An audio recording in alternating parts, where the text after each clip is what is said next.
The sound of gunfire and screams filled the air as I dropped to the ground, my camera equipment scattered all around me. I had been embedded with a special operations unit in a war-torn country, tasked with documenting their mission to intercept and decode enemy communications. The team's point man, a grizzled sergeant, yelled for us to take cover as a hail of bullets whizzed past our heads. I fumbled for my camera, trying to get a shot of the chaos unfolding before us. The sergeant grabbed my arm, pulling me towards a nearby alleyway, as the rest of the team laid down suppressive fire to pin down the enemy. My heart racing, I stumbled into the alley, the sounds of war muffled slightly by the narrow walls. The sergeant handed me a small, ruggedized laptop, the screen flickering to life as he booted up the system. "We've got a problem," he growled, his voice low and urgent. "The enemy's comms are encrypted, but our codebreakers think they've cracked the code. The issue is, the messages they're sending are unsettling." I took the laptop, my eyes scanning the lines of text streaming across the screen. The messages were brief, but they sent a chill down my spine. "We know what you're looking for," one message read. "You'll never find it." Another message simply stated, "You're already dead." As I read the messages, a creeping sense of dread began to spread through my mind. What kind of enemy would send such taunting, psychological messages? And how had they managed to encrypt their communications so effectively? The sergeant's voice cut through my thoughts, his tone grim. "We need to get to the bottom of this. Our codebreakers think the enemy is using a new, advanced encryption algorithm, one that's designed to deceive and mislead." I nodded, my mind racing with the implications. This was more than just a simple code-breaking exercise. It was a battle for psychological supremacy. To understand the true nature of this conflict, it's necessary to delve into the world of geopolitics and technology. The art of codebreaking has been a cornerstone of military intelligence for centuries, with nations and empires rising and falling based on their ability to intercept and decode enemy communications. In the modern era, the advent of advanced encryption algorithms and computerized systems has raised the stakes, making it possible for even small, non-state actors to engage in sophisticated psychological warfare. One of the key players in this game is the National Security Agency, NSA, the United States' premier signals intelligence agency. The NSA has a long history of code-breaking, dating back to the early days of World War II, when its predecessor, the Armed Forces Security Agency, first began intercepting and decoding enemy communications. Over the years, the NSA has developed a range of advanced technologies and techniques, from supercomputers to artificial intelligence, to stay ahead of the curve in the world of codebreaking. However, the NSA is not alone in this field. Other nations, such as China and Russia, have also developed significant codebreaking capabilities, using their own advanced technologies and techniques to intercept and decode enemy communications. The result is a global game of cat and mouse, with nations and non-state actors engaging in a constant struggle to stay one step ahead of their adversaries.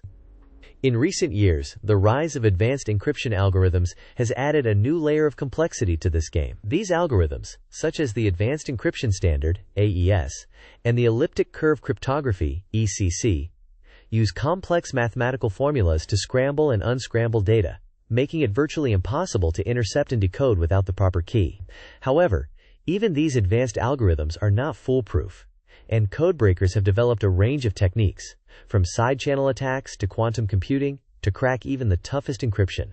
The intersection of codebreaking and psychological warfare is a particularly fascinating and sinister aspect of this game.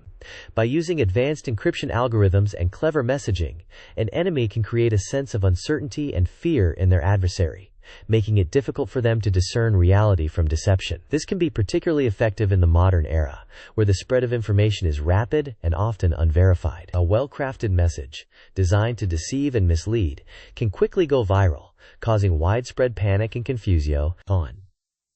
The concept of psychological warfare is not new, of course. Throughout history, nations and empires have used propaganda, disinformation, and other forms of psychological manipulation to influence their enemies and achieve their goals. However, the advent of advanced encryption algorithms and computerized systems has raised the stakes, making it possible for even small, non-state actors to engage in sophisticated psychological warfare.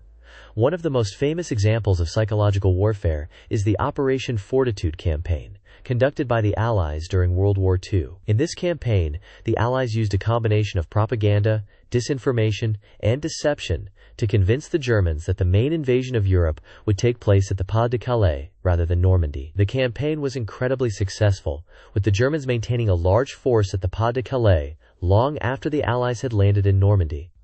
In the modern era, the use of psychological warfare has become even more sophisticated, with nations and non-state actors using advanced technologies and techniques to influence their enemies. The use of social media, in particular, has become a key aspect of psychological warfare, with many nations and non-state actors using platforms like Twitter and Facebook to spread propaganda and disinformation. As I sat in the alley, surrounded by the sounds of war, I couldn't help but wonder what other secrets lay hidden in the enemy's encrypted messages. Were they simply trying to deceive and mislead us? Or was there something more sinister at play? The sergeant's voice cut through my thoughts, his tone grim. We need to get out of here now. The enemy's closing in, and we don't know what they're capable of. I nodded, grabbing my camera equipment as we made our way back through the alley, the sounds of war growing louder with every step. Little did I know, this was just the beginning of a journey into the heart of darkness, where the lines between reality and deception would become increasingly blurred. As the conflict escalated, the opposing forces clashed in a series of intense battles that would test the limits of their tactics and technology. The initial phase of the conflict saw the deployment of armor, with the introduction of the M4 Sherman and the Panzer IV, two of the most advanced tanks of their time. The M4 Sherman, with its 75mm M3 gun and 400 horsepower Ford GAA engine, was a formidable opponent, while the Panzer IV, equipped with its 75mm KWK-40 gun and 300 horsepower Maybach HL-120 engine, was equally impressive. The battle began with a series of probing attacks, as both sides sought to gauge the strength and disposition of their opponent's forces. The Allies, employing their superior air power, launched a series of reconnaissance missions using the P-51 Mustang, a versatile and highly maneuverable aircraft that could outperform most of its contemporaries. The P-51, with its 695 horsepower Packard V-1650 engine and 6.50 caliber machine guns, was the perfect platform for gathering intelligence and conducting ground attacks. Meanwhile, the Axis powers, aware of the Allies' air superiority, opted to employ their own brand of aerial warfare. The Luftwaffe, flying the Messerschmitt Bf-109, a highly advanced fighter aircraft with a 455 horsepower Daimler-Benz DB-605 engine and two 13mm machine guns, launched a series of daring raids against Allied airfields. The Bf-109, with its exceptional speed and climb rate, proved to be a formidable opponent, and the Allies were forced to scramble their own fighters to counter the threat. As the battle raged on, the introduction of new technologies began to play a significant role. The Allies, utilizing their superiority in code breaking, were able to intercept and decode Axis communications, gaining valuable insights into their opponent's plans and dispositions. This intelligence, combined with the use of advanced radar systems, such as the -584 Seychelles rupees, allowed the Allies to anticipate and prepare for Axis attacks. The SCR-584, with its ability to track multiple targets simultaneously and provide accurate fire control data, proved to be a game-changer on the battlefield. The Axis powers, however, were not without their own technological advancements. The introduction of the V-1 flying bomb, a cruise missile powered by a 772 horsepower Argus AS-014 pulsejet engine, allowed them to launch a series of terror attacks against Allied cities. EV-1, with its ability to fly at speeds of up to 350 miles per hour and deliver a 900-pound warhead, was a highly effective weapon that caused significant damage and disruption. As the conflict entered its second phase, the battle began to shift in favor of the Allies. The introduction of the M26 Pershing, a heavily armored tank with a 90mm M3 gun and 500 horsepower Ford GAF engine, gave the Allies a significant advantage on the battlefield. The M26, with its improved firepower and mobility, was able to outperform the Panzer IV and other Axis tanks, allowing the Allies to gain a foothold on enemy territory. So the Axis powers, realizing that their position was becoming increasingly untenable, launched a series of desperate counterattacks. The Luftwaffe, flying the Focke-Wulf FW-190, a highly advanced fighter aircraft with a 1,700 horsepower BMW 801 engine and two 13mm machine guns, launched a series of attacks against Allied airfields. The FW-190, with its exceptional speed and maneuverability, proved to be a formidable opponent, and the Allies were forced to scramble their own fighters to counter the threat. Despite these efforts, the Allies continued to gain the upper hand. The introduction of the B-29 Superfortress, a strategic bomber with a 200 horsepower Wright R-1820 engine and a payload capacity of up to 20,000 pounds, allowed the Allies to launch a series of devastating bombing raids against Axis cities. The B-29, with its ability to fly at high altitudes and deliver precision-guided munitions, was a highly effective weapon that caused significant damage and disruption. As the battle raged on, the Allies began to push deeper into enemy territory. The introduction of the LVT-4, an amphibious landing craft with a 250 horsepower Continental R-6572 engine and a payload capacity of up to 10 tons, allowed the Allies to launch a series of daring amphibious assaults. The LVT-4, with its ability to navigate difficult terrain and deliver troops and equipment to the battlefield, proved to be a highly effective platform for conducting combined arms operations. The Axis powers, realizing that their position was becoming increasingly desperate, launched a series of last-ditch counterattacks. The introduction of the Tiger II, a heavily armored tank with an 88mm KWK-43 gun and a 690 horsepower Maybach HL-230 engine, gave the Axis powers a significant advantage on the battlefield. The Tiger II, with its improved firepower and armor, was able to outperform the M26 Pershing and other Allied tanks, allowing the Axis powers to gain a temporary foothold on the battlefield. However, the Allies were able to adapt and overcome these challenges. The introduction of the bazooka, a portable anti-tank rocket launcher with a 2.36-inch rocket and a range of up to 300 yards, allowed infantry units to engage and destroy enemy tanks. The bazooka, with its ability to deliver a high-explosive anti-tank warhead, proved to be a highly effective weapon that caused significant damage and disruption to Axis armored forces. As the conflict entered its final phase, the Allies began to push the Axis powers back on all fronts. The introduction of the C-47 Skytrain, a transport aircraft with a 1,200 horsepower Pratt & Whitney R-1830 engine and a payload capacity of up to 6 tons, allowed the Allies to launch a series of airborne assaults. The C-47, with its ability to deliver troops and equipment to the battlefield, proved to be a highly effective platform for conducting combined arms operations. The Axis powers, realizing that their position was becoming increasingly hopeless, launched a series of desperate last-ditch counterattacks. However, the Allies were able to anticipate and prepare for these attacks, using their superior intelligence and technology to outmaneuver and defeat their opponents. As the battle drew to a close, the Allies emerged victorious, having successfully employed their superior tactics and technology to defeat the Axis powers and bring the conflict to a triumphant conclusion. The aftermath of the code-breaking endeavors during World War II was a complex and multifaceted phenomenon that had far-reaching consequences for the world of warfare and beyond. The turning point in the war, which was heavily influenced by the Codebreakers' work, was the Battle of Midway. This pivotal battle marked a significant shift in the balance of power in the Pacific, as the United States Navy was able to thwart a Japanese naval invasion, in large part to the intelligence gathered by Codebreakers.